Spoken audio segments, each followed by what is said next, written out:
Hello, and welcome back to the crypt. In our last episode, we left Jonathan Harker trapped in a castle of nightmares, and Lucy Westenra sleepwalking into her own. Today, we shift our gaze to the windswept coast of England, to the quaint fishing town of Whitby. Stoker is about to deliver one of the most iconic and chilling sequences in all of Gothic literature. This is Chapter VII. The chapter is unique. It's not a diary entry from one of our main characters. Instead, it's a series of cuttings from a local Whitby newspaper, the Dailygraph, pasted into Mina Murray's journal. This shift to a journalistic, almost clinical perspective makes the unfolding horror feel terrifyingly real.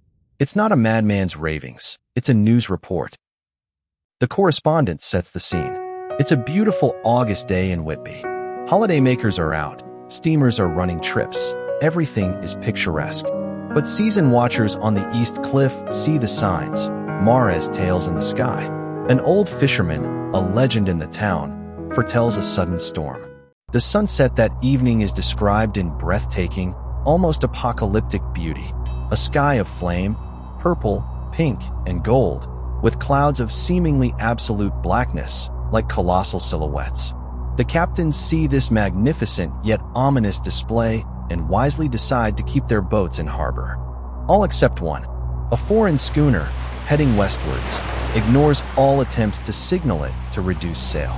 As night falls, they see it with its sails flapping idly, and the correspondent quotes that famous line from the rhyme of the ancient mariner, "As idle as a painted ship upon a painted ocean." A dead calm descends, oppressive and eerie. The silence is so profound they can hear a sheep bleating miles inland. Then, from over the sea, a strange, hollow booming. And with that, all hell breaks loose. The storm hits with unbelievable fury. The sea becomes a roaring and devouring monster. Waves crash over the piers, the wind roars, and to make things even more terrifying, a thick, cold sea fog drifts inland, so dank and ghostly that people shudder, imagining the spirits of the lost dead touching them with clammy hands. The new searchlight on the East Cliff is put to use, scanning the chaotic sea. It guides a few fishing boats to safety, each one greeted by a shout of joy from the crowd. But then, the light finds something else. The same schooner, and it is in mortal danger. With the wind now blowing from the east, the ship is being driven directly towards a great flat reef, a ship graveyard. The watchers on the cliff realize there's no hope. It can't make the harbor entrance. In the words of an old sailor, she must fetch up somewhere, if it was only in hell. Another massive wave of fog sweeps in, blotting out everything. The only sense left is hearing, the roar of the storm, the crash of thunder. Everyone holds their breath, waiting for the impact. The fog melts away, and leaping from wave to wave at headlong speed, the schooner surges between the piers and gains the safety of the harbor. A miracle, but the searchlight follows it, and a shudder runs through the crowd. Lashed to the helm is a corpse. Its head is drooping, swinging horribly to and fro with each motion of the ship. The deck is otherwise completely empty. The ship found the harbor, unsteered save by the hand of a dead man. The ship, the Demeter from Varna, runs aground on a sandbank. Before anyone can board, an immense dog springs up from below deck, as if shot up by the impact, and runs straight for the shore, leaping onto the sand and vanishing into the darkness near the churchyard. A detail the locals will not forget. When the Coast Guard climbs aboard, he makes the grim discovery. The dead man is tied to the wheel, his hands bound one over the other. Between his hands and the wood is a crucifix. The rope has cut through his flesh to the bone. A doctor confirms he's been dead for 2 days. In his pocket, a bottle. Inside, a roll of paper, the addendum to the ship's log. This log is our entry point into the true horror of the Demeter's voyage. The captain starts his account on July 18th, stating that things have become so strange he must keep an accurate note. The ship Demeter is almost entirely in ballast of silver sand, with only a small amount of cargo, a number of great wooden boxes filled with mold. This cargo was consigned to a Whitby solicitor, Mr. S. F.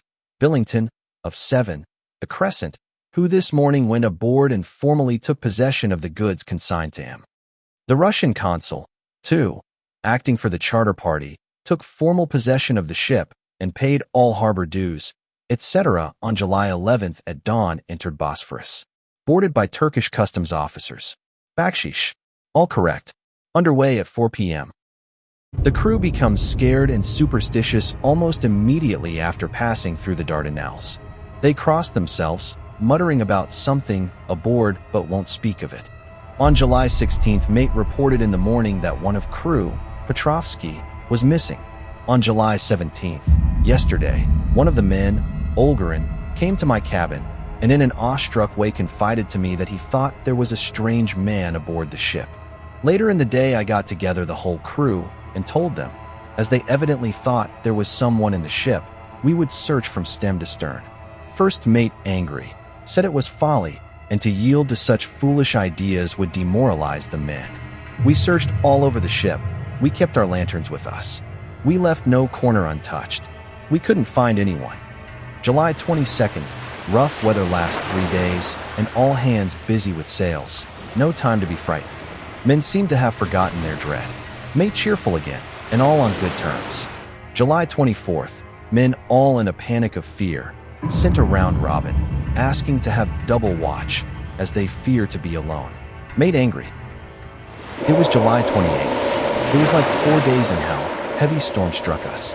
Huge waves crashed on the ship. No sleep for anyone. Second mate volunteered to steer and watch, and let the others sleep. It was July 29th. Another tragedy struck.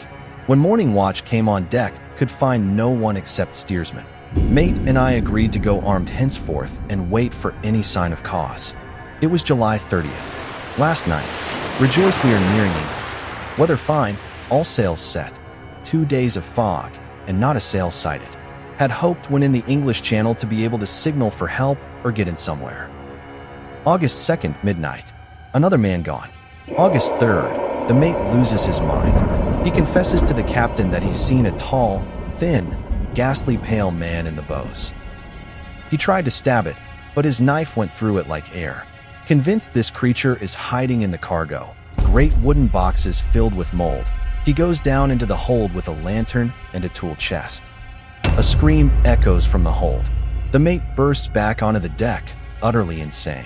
Save me, save me. He is there. I know the secret now. The sea will save me from him. And with that, he leaps overboard. Now alone, the captain finally sees the creature himself. He knows he is doomed. His final, desperate act is one of incredible courage and foresight. He writes his last log entry, and he makes a plan. I shall tie my hands to the wheel, and along with them I shall tie that which it dare not touch. And then, come good wind or foul, I shall save my soul and my honor as a captain. He lashes the crucifix to the wheel, ensuring that even in death, his body will steer the ship and protect it from the undead thing in the hold.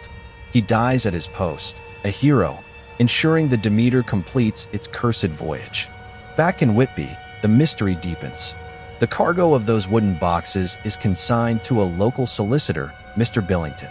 The great dog that leaped from the ship is nowhere to be found. But that morning, a large dog belonging to a coal merchant is found dead, its throat torn out. Mina Murray includes these clippings in her journal. We see that during the storm, Lucy was deeply restless, sleepwalking again. Mina takes her to the sea captain's funeral, which is a massive, touching event. But even here, the horror intrudes. Their old friend Mr. Swales is found dead on their favorite bench, his neck broken, a look of pure terror on his face. And a local dog behaves bizarrely, barking furiously at nothing, and then collapsing in utter terror when placed on a tombstone.